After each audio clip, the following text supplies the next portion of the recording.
Bonjour mesdames et messieurs, chers auditeurs, comment allez-vous? Ici se trouve une magnifique chanteuse, ou plutôt joueuse de sitar. Mais écoutez, c'est agréable à l'oreille. Ça accompagne parfaitement le chant de mes canaris.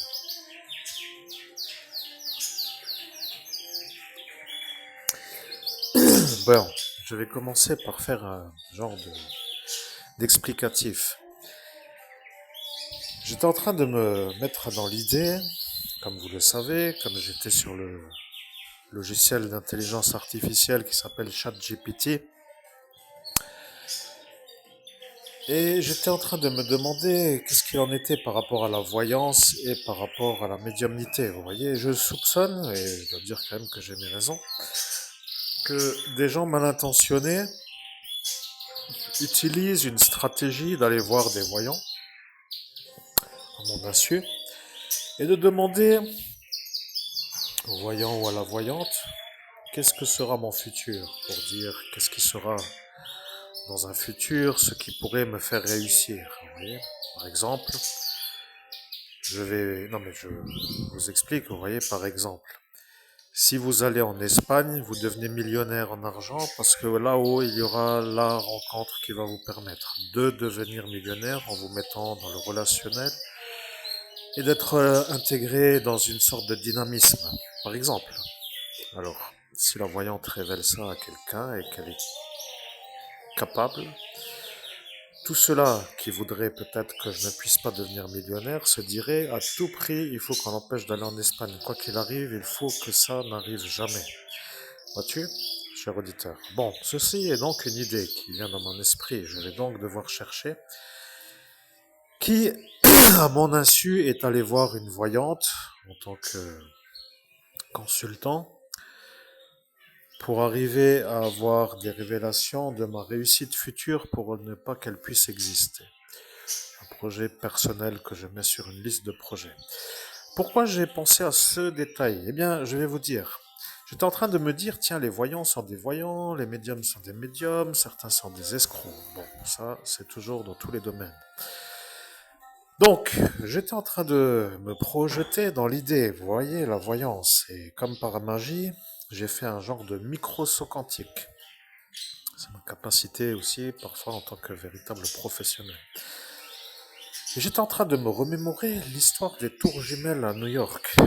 Vous connaissez tous le World Trade Center.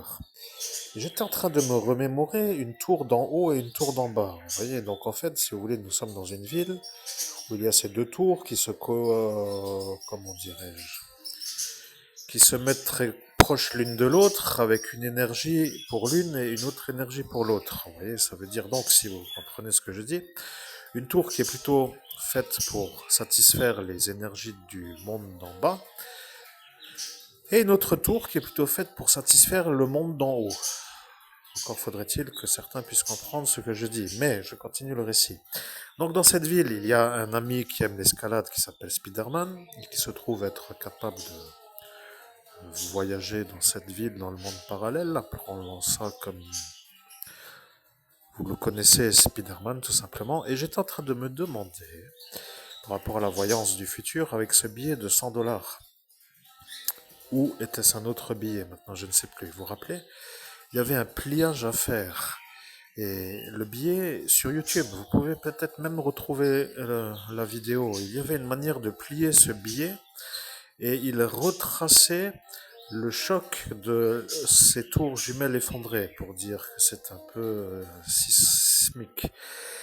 Alors, si bien sûr la voyance n'est pas la voyance, c'est aussi possible, hein, mais j'étais en train de me dire par rapport à ça que comme moi je suis celui qui peut être un professionnel, je dois quand même dire que je dois sortir de l'idée où si des gens qui sont un peu malades de l'intelligence ne font que d'aller sur ChatGPT ou sur des logiciels d'intelligence artificielle. Que va-t-il arriver si eux, l'intelligence artificielle, disent que moi, je ne suis pas moi, pour dire en capacité? Vous voyez, ça devient un peu comme pour dire des gens qui ne réfléchissent plus. Au final, qu'importe, de toute façon. C'était juste pour vous dire que la voyance est réservée à une certaine élite. Donc, ce Nostradamus, pour ainsi dire, lui, devait faire des sauts quantiques.